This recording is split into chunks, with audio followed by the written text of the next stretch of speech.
আজকে একটা নির্বাচন হয়েছে, বাংলাদেশের মানুষের চোখের সামনে একটা নির্বাচন হয়েছে।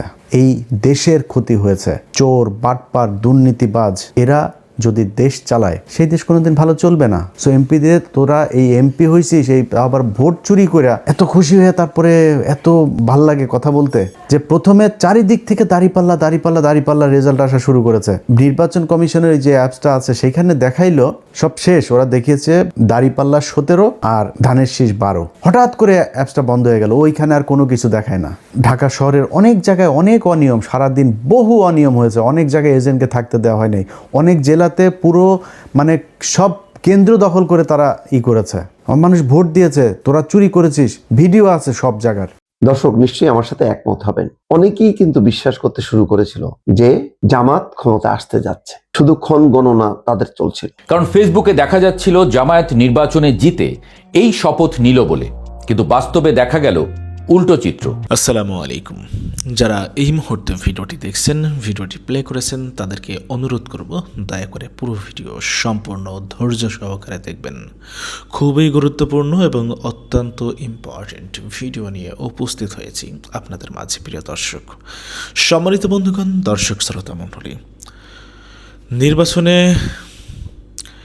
জামায়াতের পরাজয় নিয়ে এবারে মুখ খুলেছে সাংবাদিক ইলিয়াস এবং বিএনপির যে বিজয়, প্রায় 200-র অধিক আসনে বিএনপি যে জয়লাভ করেছে তা থেকে বিএনপি সরকার গঠন করছে এবং তারেক রহমান হচ্ছেন প্রধানমন্ত্রী। কিন্তু সাংবাদিক ইলিয়াসের দাবি, চাঁদাবাজির পর এবারে ভোট চুরিতে চ্যাম্পিয়ন হয়েছে বিএনপি। ভোট নাকি সুষ্ঠু নিরপেক্ষ হয়নি। সাংবাদিক ইলিয়াস ভাই কেন কথা বলছেন? তিনি কেন মনে করছেন যে নিরপেক্ষ ভোট হয়নি? সাংবাদিক ইলিয়াস বলছে যে এই জাতির ভাগ্য আর কখনো পরিবর্তন হবে না। আগে বাঘের কাছাই ছিল, এখন সিংহের খাঁচাই। আসলে কি তাই? ভোটের রেজাল্ট টেম্পারিং করে জনগণের সঙ্গে গাদ্দারি করেছে নাকি এই ইলেকশন কমিশন, এমনই গুঞ্জন উঠেছে। এই নির্বাচনে জামায়াত ইসলাম হারেনি, হেরেছে দেশপ্রেমিক জনগণ। সাংবাদিক ইলিয়াস কি বলল, জামায়াতকে কিভাবে হারানো হয়েছে তার মুখ থেকে আমরা শুনি, তারপরে কথা বলি। আশা করি সঙ্গে থাকবেন পুরো ভিডিওটি জুড়ে আপনারা আমাদের। আজকে একটা নির্বাচন হয়েছে, বাংলাদেশের মানুষের চোখের সামনে একটা নির্বাচন হয়েছে। এই দেশের ক্ষতি হয়েছে। চোর, বাটপার, দুর্নীতিবাজ এরা যদি দেশ চালায় সেই দেশ কোনোদিন ভালো চলবে না। এই যে বিএনপিতে দেখেন না, আপনারা লেখা দিলাম যারা অনেক মজা টজা করছেন, অনেক খুব ভাবসাব নিচ্ছেন, এমপি হয়েছেন। এবারটা এমপি হওয়ার উদ্দেশ্যটা কী রে তোর? তুই চুরি করার জন্য, জাস্ট চুরি করার জন্য এমপি হয়েছিস। কারণ চুরি করে আপনি যদি নাকি এখন থামাইতে যান, এটা থামাইতে পারবেন না, বা এটা একদম ইস্টাবলিশ হয়ে গিয়েছে যে এরা চুরি করবেই, এটা এইভাবেই চলবে। এরা করে, আরে বাবারে বিএনপি এসেছে, বিএনপি। তোর সমস্যা কি? তোর লাভটা কি? সো এমপিদের তোরা এই এমপি হয়েছিস, এই আবার ভোট চুরি করে এত খুশি হয়ে তারপরে এত ভাল লাগে কথা বলতে। আরে বাবারে মনে হয় বিরাট একটা ব্যাপার, বা কি ভাই কি হইলো, আরে বাবা বিশাল ব্যাপার। কি করবি? চুরি করবি? কোনো ভালো উদ্দেশ্য আছে? একজন এমপি বল আমার বিএনপির একজন এমপি আছে যার কিনা উদ্দেশ্য আছে আসলে দেশের এই করা, দেশের সেটা মারা। এরা এই যে কথা বলে দেশের মানুষের জন্য কিছু, আল্লাহর পর সালারা, তুই মানুষের জন্য যদি কিছু করতে চাইতি তো সম্পত্তি কমে? কোনো এমপির সম্পত্তি কমে জীবনে কোনো দিন? ওই এমপি হইলে ওর যদি 5 কোটির মালিক হয়, পরের বছর এই হলফনামার মধ্যে যাই করে।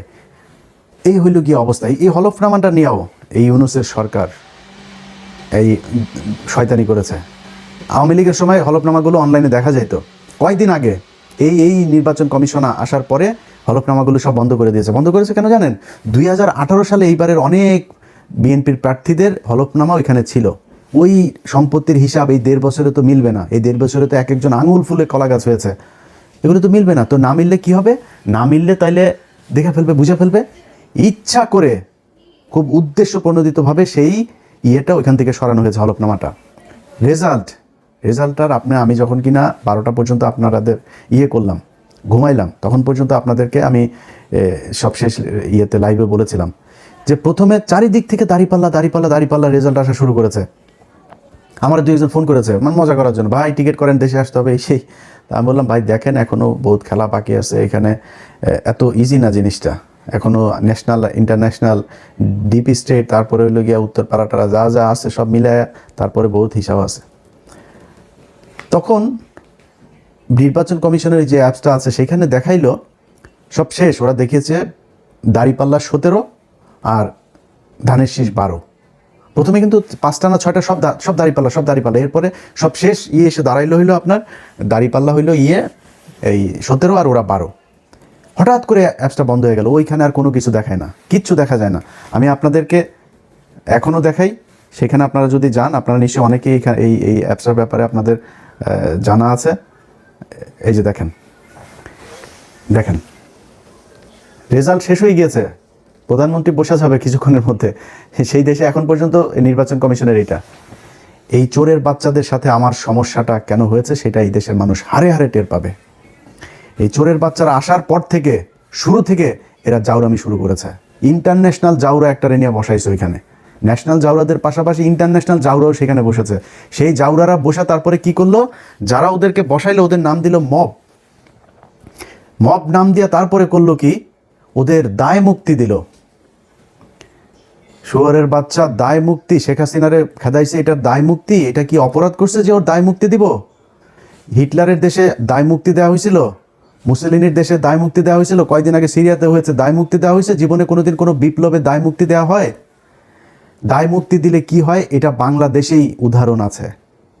জিয়াউর রহমান ইন্ডেমনিটি দিয়ে গিয়েছিলেন, এই আপনার ইন্ডেমনিটিটা যদিও মুস্তাকের সময় দেওয়া হয়েছিল, সে এক্সটেন্ড করেছিল, সে ওটারে উজ্জ্ব করে নাই, কিন্তু ইন্ডেমনিটি দেওয়া হয়েছিল যে 15ই আগস্টে এটা নিয়ে কোনো বিচার করা যাবে নাই, সেই বিচার হয় নাই। আজকে যে দায় মুক্তি দেওয়া হয়েছে, এই দায় মুক্তি দিয়ে ইউনূস প্রমাণ করে গিয়েছে যে এরা অপরাধ করেছে, এই অপরাধের বিচার করা যাবে না।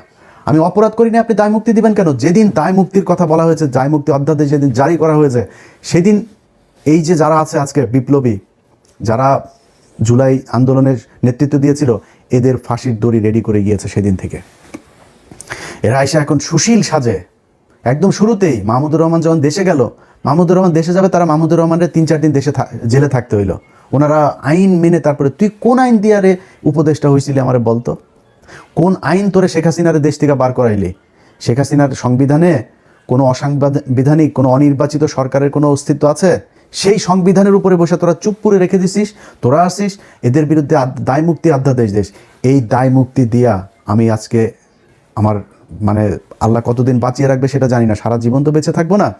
আমার মৃত্যুর আগে হোক আর পরে হোক, আপনাদের একটা জিনিস বলে গেলাম, এই দায় মুক্তি দিয়া যারা এই হাসনাত, সার্জিস, নাহিদ, আসিফ, মাহফুজ যারা আছে না, এদের ফাঁসি একদিন এই দেশে হবে, হইতে পারে যদি এই দেশে আবার আওয়ামী লীগ ব্যাক করে। আর আওয়ামী লীগ যে ব্যাক করবে সেটা মোটামুটি গ্যারান্টি হয়ে গিয়েছে। আওয়ামী লীগ আপনি রাজনীতি এই দেশে করতে দিবেন, রাজনীতি করতে দেওয়ার পরে মনে করেন 10-15 বছর পরে আওয়ামী লীগ আসলো, আপনাদের এই বিচার করবে না? বিচার তো করার জন্য আপনি সুযোগ দিয়েছেন, আপনি বলেছেন আপনি অপরাধ করেছেন, সেটার দায় মুক্তি দেওয়া হয়েছে, দায় মুক্তি অধ্যাদেশটা বাতিল করে দিল। কি করবেন? 15ই আগস্টের ঘটনায় সব কটার ফাঁসি দেওয়া হয়েছে না? এই একই দায় মুক্তির অধ্যাদেশ করা হয়েছিল তো, তাই না? এই ইন্ডেমনিটি দিয়েই তাদের বাঁচিয়ে রাখা হয়েছিল, দেশ থেকে বের করে দেওয়া হয়েছিল। তারপরে জিয়াউর রহমান যদি সেদিন এই বিপ্লবীদেরকে দেশে রেখে তারপরে যদি সরকার পরিচালনা করতো, সেই বিপ্লবী সরকার দিয়ে যদি পরিচালনা করতো, তাহলে জিয়াউর রহমানরাও মরতে হইতো না। জিয়াউর রহমান এই একই পাকনামি করে তারপরে তাদেরকে, মেজর ডালিম যিনি এখন বাইরে আছেন, যদি আধা ঘন্টা তার সাথে কথা বলেন, তাহলে 29.5 মিনিট জিয়াউর রহমানরে গালাগালি করে উনি। বিশাল ক্ষোভ তার, প্রচণ্ড ক্ষোভ, অনেক ঘৃণা আমার দেশের প্রতি। কারণ এই দেশ তারা বাঁচিয়ে গিয়েছেন, এই বীর যোদ্ধাদেরকে আমাদের দেশের মানুষ সম্মান করতে পারে নাই, এই জন্য আজকে দেশের এই অবস্থা। আপনারা এখন দাঁত কেলায়া তারপরে হাসেন, আরে বাবারে বাবা, বিএনপি যে চাঁদাবাজি করে, চাঁদাবাজি করেই খাবে, এটা আমরা জানি। আওয়ামী লীগ, আমি আওয়ামী লীগ আমলে বলেছি এই কথা, যে বিএনপি যদি 15 বছর সুযোগ পায়, তাহলে আওয়ামী লীগের চেয়েও ভয়ঙ্কর অবস্থা ধারণ করবে দুর্নীতির দিকটা। খালি জিয়া পরিবারের প্রতি সম্মানটা কেন? জিয়া পরিবারের প্রতি সম্মান একটাই কারণ, সেটা হচ্ছে যে ভারতের বেলায় তারা এই ভারত তার বাবাকে মেরেছে, ভারত তার মাকে মেরেছে, হইতে পারে এই ভারতের হাতে তারও মৃত্যু হবে। সো এই ভারত আপনার তার পরিবারের শত্রু। পারিবারিকভাবে তারা ভারতের বিরুদ্ধে সবসময় অবস্থান নিয়েছে, তাদের ভিতরে একটা দেশপ্রেম আছে, যেই কারণে আমরা এদের প্রতি একটা আমাদের সফট কর্নার আছে, তাদের প্রতি একটা সম্মান আছে। কিন্তু এখন দুর্নীতির কথার কারণে তো আমরা তার কাছ থেকে এই বিএনপির বিরুদ্ধে এইভাবে দাঁড়াইনি। কেন দাঁড়িয়েছি? তিনি হঠাৎ করে এসে এখন বলছেন শেখ হাসিনার পরিবারের লোকজন চাইলে রাজনীতিতে ফিরবে। তারপরে আপনার হইলে আওয়ামী লীগ নাকি ওনাদের ভাই নির্বাচিত হইলে সব মামলা তুলে নেবেন, আওয়ামী লীগের লোকজনের প্রতি কোনো ক্ষোভ নাই তাদের, কোনো কিছুই হবে না। তো সেটা যদি হয় এখন হয়েছে, এখন সেটা হয়তো হবে। তো তাহলে তো এটা আমাদের সমস্যা। আমরা তো আওয়ামী লীগ আর ইন্ডিয়ার জন্যই তো আমরা এত কিছু করেছি। আমি যে আমার নিজের পরিবারের এই যে এতটা বছর নষ্ট করলাম, কেন? আওয়ামী লীগ আর ভারতের কারণে। আপনি সেই আওয়ামী লীগ তো মানে এটা সেপারেট কিছু না, Awami League itself India. So আপনি আওয়ামী লীগকে আনবেন আর ইন্ডিয়া আসবে না, বিষয়টা তো এরকম না। যেই কারণে আপনাদের পক্ষে থাকার কোনো সুযোগ ছিল না, এবং আজকে নাই, এখান থেকে ফিরে না আসলে সামনেও থাকবো না। আপনার মনে করার কোনো কারণ নাই যে ওই বিরানি আলমদের মতন আপনার 5 বছর আগে বলবো যে তারেক রহমান লন্ডনে কে যেন ওইটা, ওই যে ভাবসাব নিয়ে কথা বলছে না আপনার ওরা, এখন তারেক রহমানের পা চাটে। এইটা ইলিয়াসের দেওয়া হবে না, এটা আপনারে দেওয়া হবে। এই ইলিয়াসের পেটের মধ্যে হারাম ঢোকানো বহুত কঠিন জিনিস। সো এটা আপনাদের দেওয়া হবে। আপনারা হাসি খুশি তারপরে এখন খুব মজায় থাকবেন, মজা। এটা আপনারা জন্ম নিয়েছেন অসৎ পয়সা, হারাম টাকা, মানুষের কুকুরের মতো লাথি উষ্টা খায় তারপরে তার পায়ে চাপা ধরে বসে থাকার জন্য। আমাদের এই জন্য জন্ম হয় না। আল্লাহ যেন ওই রাস্তায় জীবনে কোনোদিন না নেয়। জীবনের সবচাইতে খুব খারাপ পরিস্থিতির ভেতরে দাঁড়ায়ও নিজের আদর্শ যেটা ওইটা ধরে রাখবো। এইটা সারা জীবন করবো, আজকে করছি পরেও করব। জামাত ইসলাম আজকে হেরে গিয়েছে না, হারানো হয়েছে তাদেরকে। এই জামাত ইসলামের খুব খারাপ ভয়ঙ্কর পরিস্থিতিতেও ছিলাম, সামনেও থাকবো, যতক্ষণ পর্যন্ত দেখবো যে না এই লোকগুলি সৎ। আমার যদি আপনি এখন ইন্ডিয়ার বিষয়টা না আনতেন, আমি বিএনপির সাথে জামাতের বিষয়টা এইভাবে করতাম না। কিন্তু যেহেতু আমি নিজের চোখে দেখছি এই দেশের, এই ভারতের হাতে আমার শত্রু, ভাই পৃথিবীতে আমার কোনো শত্রু নাই। আমার শত্রু একটাই, সেটা হচ্ছে ভারত। এই ভারতের বিরুদ্ধে যারা, ভারত যাদেরকে অপছন্দ করে, আমি তাদের দলে। সো তারা স্পষ্ট অবস্থান নিয়েছে। তারা সরাসরি বলেছে যে খালেদা পুত্র ভারতের সাথে সমঝোতা করে দেশে ঢুকেছে। তাদের পত্রিকা নিউজ করেছে। এই কয়েকদিন আগে তাদের এক মিলিটারি অফিসার, খুব ঊর্ধ্বতন অফিসার, রিটায়ার্ড, সে বলেছে যে যেদিন বলেছে যে দিল্লি না ঢাকা, ঢাকা ঢাকা, দিল্লি না পিন্ডি, ঢাকা ঢাকা ঢাকাই, ঢাকা না পিন্ডি, ঢাকা ঢাকা, এটা যেদিন বলেছে সেই দিনই বিএনপি শেষ হয়ে গিয়েছে। সেদিনই বিএনপি ভারতের পক্ষে চলে এসেছে। রিটায়ার্ড অফিসার বলেছে এই কথা। তো এর মানে হলো কি, যে আপনার ভারতের সাথেও তাহলে নিশ্চয়ই কিছু একটা হয়েছে, আমরা তো সেটা এখনো জানি না সেই ঘটনা কি হলো, আসলেই কি। তো এই জিনিসগুলি আমরা দেখলাম সেই শুরু থেকে এখন পর্যন্ত। তো দেখে একটা নির্বাচন হইল, এবং সেই নির্বাচনের মধ্যে যদি নাকি মিনিমাম আপনাদের লজ্জাবোধ থাকতো বা সততাবোধ থাকতো, তাহলে নির্বাচন শুরু হওয়ার আগের থেকে 2 মাস ধরে যখন এই যে মানুষগুলোকে আপনার করা হচ্ছে, হুমকি দেওয়া হচ্ছে, ঘর থেকে বের হইতে পারবি না, ঘর থেকে বের হইলেই কিন্তু পা ভেঙে দেওয়া হবে, ভোট কেন্দ্রে ধানের শীষের লোক ছাড়া কাউকে যেতে দেওয়া হবে না, এই হুমকিগুলো দিয়েছে না। এই হুমকি দেওয়ার পরে বিএনপি থেকে কোনো ব্যবস্থা নেওয়া হয়েছে? তারেক রহমান দেশে যাওয়ার পরেও কোনো ব্যবস্থা নেওয়া হয়েছে? কিছুই করা হয় নাই। তাহলে ঘটনাটা কি দাঁড়াইলো? ঘটনা দাঁড়াইল আপনারা এরকম একটা নির্বাচন করেই ক্ষমতায় আসতে চেয়েছেন। সো এত ভাব মারার কিছু নাই তো। চুরি করে এসেছেন ক্ষমতায়, চুরি করে ক্ষমতায় দেখেন থাকেন। আল্লাহ যা করে ভালোর জন্য করে। যদি নাকি মনে করেন যে এই সামনের দেশ চালানোটা এত সহজ হবে, এত সুন্দর এক দেশ আপনাদের জন্য রেখে গেল এই বালের সরকার একটা, এটা মনে করার কোনো কারণ নেই। প্রতিটা পদে পদে টের পাবেন। আপনার যেই ভালোবাসার সাংবাদিকরা আপনাদের এখন আছে, সেই সাংবাদিকরাই বুঝাই দিবে, এরাই বুঝাই দিবে আপনাদেরকে কি জিনিস তারা।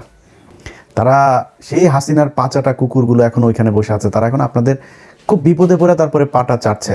কদিন পরে পা দুইটা ধাপ করে সরাই দেওয়ার পরে বিচিতে ধরে টান দিবে। বলে গেলাম এটা। তো এই হচ্ছে নির্বাচনের সার্বিক অবস্থা। আপনাদের যদি আমি চ্যানেল 24-এর ইয়েটা দেখাই, আপনারা দেখেছেন গণমাধ্যমের আজকের ভূমিকা।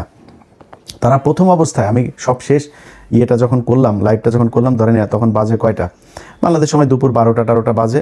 ওই সময়টাতে দেখেন তারা কি করলো, নিউজ করছে শুধু বিএনপি, শুধু বিএনপি। আরে আমার তো মানে মূল ছিল যে খবরটা জানা, যে চুয়াডাঙ্গার অবস্থাটা কি, যে চুয়াডাঙ্গায় কতজন এই শরীফের বিরুদ্ধে যে দাঁড়িয়েছে মাসুদ পারভেজ রাসেল, তার কি অবস্থা।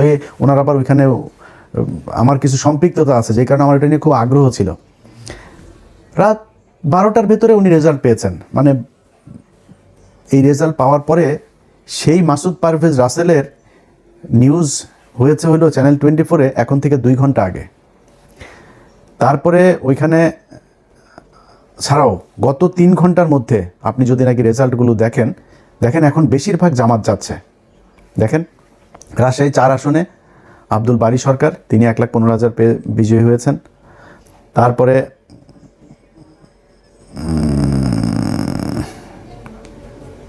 তারপরে ধরেন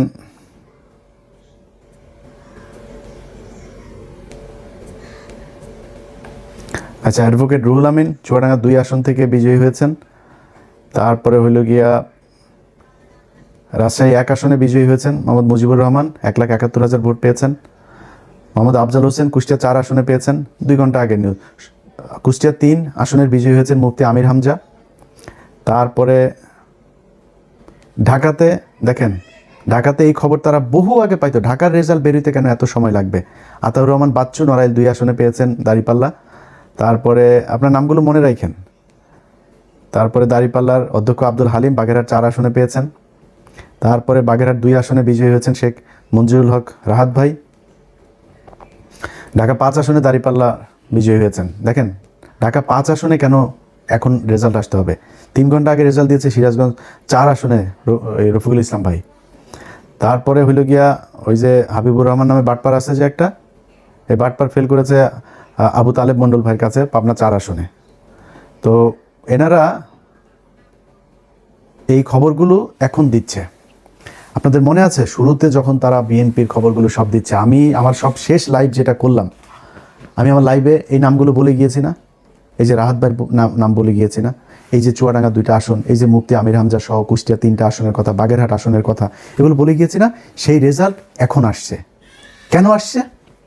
এখন কেন আসছে? এখন ওনাদের যেই মানে লিমিট যেটা ছিল সেই লিমিট পূরণ হয়ে গিয়েছে। টার্গেট পূরণ হয়ে যাওয়ার পরে এখন গড়পড়তা এখন যা এখন যে যেমনি লবিং টবিং করে যার মতো করে পারছে সেটা নিচ্ছে। তো এখন আবার একদম না দিয়ে তো আর পারা যায় না। যে জায়গায় পারেই না, ওই পোলিং এজেন্ট যারা ছিল তারা কোনোভাবেই নাসুর বান্দা হয়ে তারপরে দেখছে যে এটা ঝামেলা করা যাবে না, ওই জায়গাগুলোতে এখন আসন দিয়ে, আর এখন তো আসনে এই কটা আসন তো দিতে হবেই, 2/3 হয়ে গিয়েছে, আর কি দরকার? এইভাবে নির্বাচনটাতে করা হয়েছে। তো এরপরে এখন সারা দেশের মানুষের ধরেন একটা ক্ষোভের জায়গা আছে। যেমন আমি নিজে ঢাকা শহরের অনেক জায়গায় অনেক অনিয়ম, সারাদিন বহু অনিয়ম হয়েছে, অনেক জায়গায় এজেন্টকে থাকতে দেওয়া হয়নি, অনেক জেলাতে পুরো মানে সব কেন্দ্র দখল করে তারা করেছে, কোনো টেলিভিশন পত্রিকা সেগুলো নিউজ করে না। কিন্তু জামাত ইসলামও দলগতভাবে সেটার কোনো প্রতিবাদ সেরকম শক্তভাবে করে নাই এবং সেটাকে পাত্তাও দেয়নি। তো আমি মনে করেছি হয়তো জামাত ইসলাম যে তাদের তো নিশ্চয়ই লোকজন আছে, তারা নিশ্চয়ই হিসাব রাখছে যে কোথায় কি হচ্ছে, যতটুকু সহনশীলভাবে তারা সেটা করছে।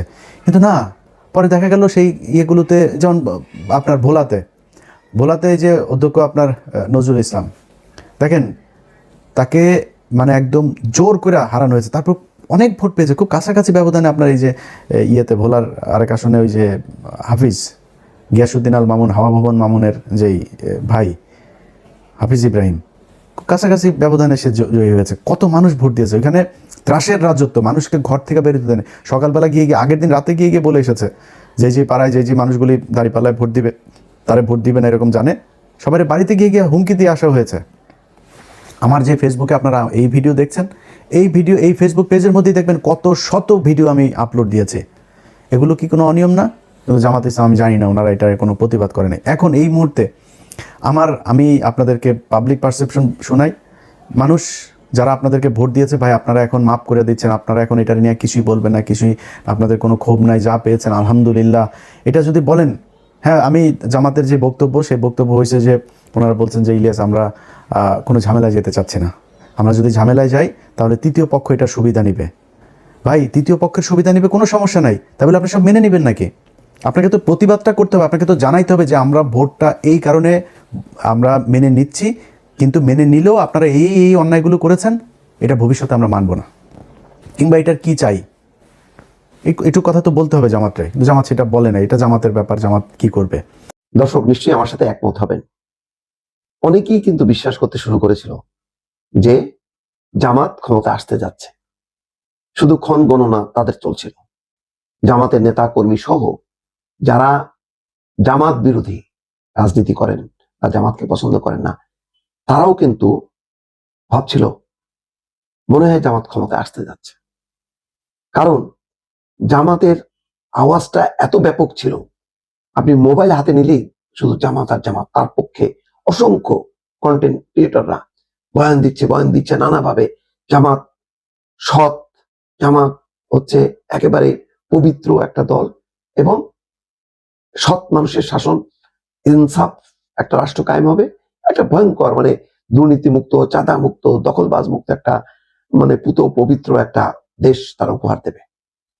এবং এটা কিন্তু তারা খুব কার্যকরভাবে কাজে লাগিয়েছে, খুব সংগঠিতভাবে। জামাতের এই সংগঠিত আয়োজন, উদ্যোগের কাছে সবকিছু বিলীন হয়ে গেছে। জামাত যে কাজটা করছে তার সমস্ত অর্গানগুলোকে তারা সংগঠিত করছে, দেশে বিদেশে সমস্ত তার শুভাকাঙ্ক্ষীগুলোকে একত্রে এনেছে। জুলাই অভ্যুত্থানের যে মূল শক্তি এনসিপির নেতাদেরকেও নিয়ে এসছে। অনেকেই মনে করছিল যে এনসিপি বোধহয় একটা আলাদা রাজনৈতিক সত্তা, কিন্তু এনসিপির শেষের দিকে ইনসাফ রাষ্ট্র, ইনকলাব জিন্দাবাদ এই ধ্বনির মধ্য দিয়ে তারা আসলে প্রমাণ করছে যে তারা জামাত থেকে বিচ্ছিন্ন কোনো দল না, জামাতেরই একটা সহযোগী দল। যেমন বলা হয় না, দেখবেন যে শিবির জামাতের কোনো অঙ্গ সংগঠন না, সহযোগী সংগঠন না, এটা একটা স্বাধীন সংগঠন। কি প্রমাণ পাওয়া গেল যখন সাদিক কায়েম দাড়িপাল্লার জন্য ভোট নিয়ে ঘুরছে এবং কোথায় শেরপুরে একটা মৃত্যুর ঘটনা, নিহতের ঘটনা সংবাদ, সাথে সাথে রাতের বেলায় মিছিল বের করে দিল ক্যাম্পাসে, মানে একেবারে উলঙ্গ ভাবে নেমেছে। এবং এটাই ছিল জামাত ইসলামীর তার রাজনৈতিক জীবনের সেরা একটা সময়, সেরা সুযোগ। তারা সেটাকে কাজে লাগানোর জন্য শত শত কোটি টাকা ব্যয় করছে, টাকার কোনো অভাব ছিল না, 2 হাতের টাকা বিলিয়েছে। দেখেন না, ঠাকুরগাঁও জেলা জামাতের আমির ক্যাশ ধরা পড়লো 74 লাখ টাকা। আরো যদি ব্যাংক বন্ধ ছিল বলে ধরা পড়ছে, ব্যাংক যদি চালু থাকতো সেটা বোঝা যেত না। ইসলামী ব্যাংকের শাখা পোশাখা দিয়ে টাকা একদম তৃণমূল পর্যায়ে চলে গেছে। ভোট, এক একটা ভোট তারা কিনে নিছে, কিন্তু তারপরও শেষ রক্ষা হয়নি।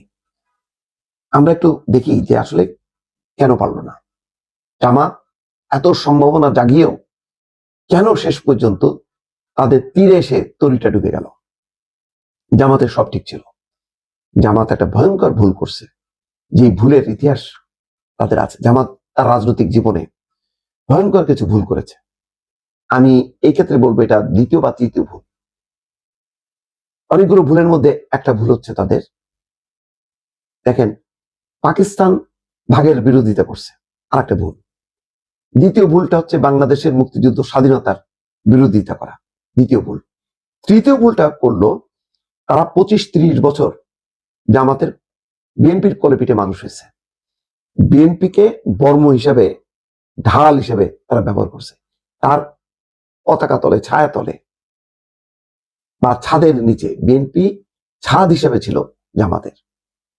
তার ভিতরে থেকে তারা রাজনীতি সংগঠিত করছে, ধর্মীয় আবরণে বাংলাদেশের ধর্মপ্রাণ মানুষকে ধর্মীয় সুরসুরি দিয়ে তারা সংগঠিত করছে।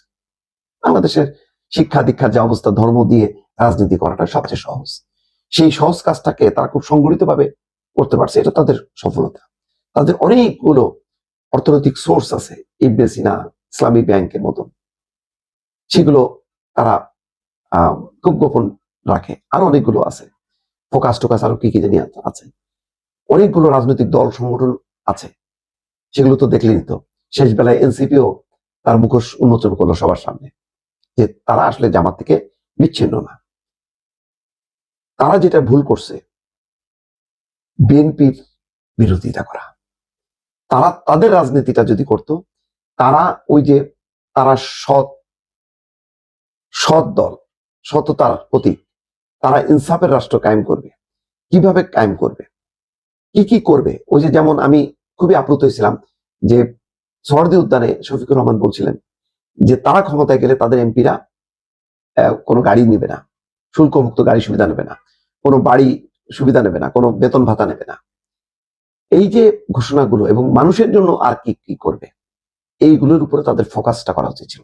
তারা যখনই বিএনপিকে বিরোধিতা করতে গেল, তখন বিএনপি বললো কিরে, বললো যে ওরা আমাদেরকে দুর্নীতিবাজ বলে কেন, ওরা তো আমাদের ক্যাবিনেটে ছিল, একদম শেষ পর্যন্ত ছিল।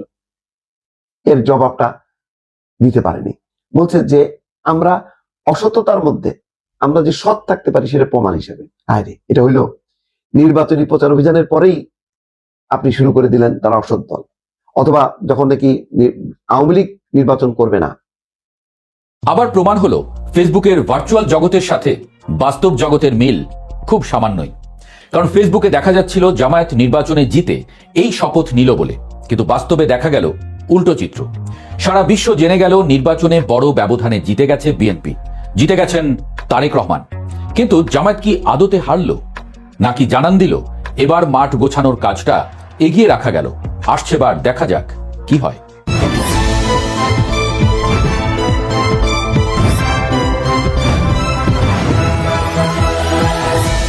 মুক্তিযুদ্ধ জিতে গেল আসলে।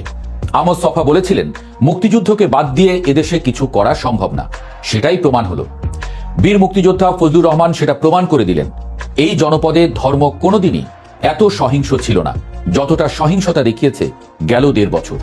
ভোট প্রমাণ করলো মানুষ বুঝতে পেরেছে শান্তি আগে, ঠিক শান্তি না থাকলে উল্টো ধর্মের বদনাম। 2008 সালে আওয়ামী লীগ যে বিরাট জয়টা পেয়েছিল, টেলিভিশনের স্কোরবোর্ড দেখে অনেকে ভাবতে শুরু করেছিল বিএনপি সেই ফলাফলকেও ছাড়িয়ে যাচ্ছে বোধহয়, কিন্তু তা হয়নি, কমও হয়নি তেমন। সেবার আওয়ামী লীগ পেয়েছিল 230টা, এবার বিএনপি জোট 212টা, জামায়াত জোট পেয়েছে 77টা। অর্থাৎ 2008 সালে বিএনপির পাওয়া 30 আসনের দ্বিগুণেরও বেশি আসন পেয়েছে জামায়াত। ইতিহাসের সবচেয়ে ভালো ফল ঘরে তুলেছে জামায়াত। নির্বাচনের আগে জামায়াতের পক্ষে যে জনমত দেখা যাচ্ছিল তাতে দলটির আরো ভালো করার কথা। অনেকে ক্ষমতায়ও দেখে ফেলেছিলেন জামায়াতকে, কিন্তু তুলনামূলক কম আসন পাওয়ায় অনেকে প্রশ্ন তুলেছেন ঘটনাটা কি হলো আসলে? ফেসবুকের আলাপ আর বাস্তবের দুনিয়া তাই বলে এতটা অমিল?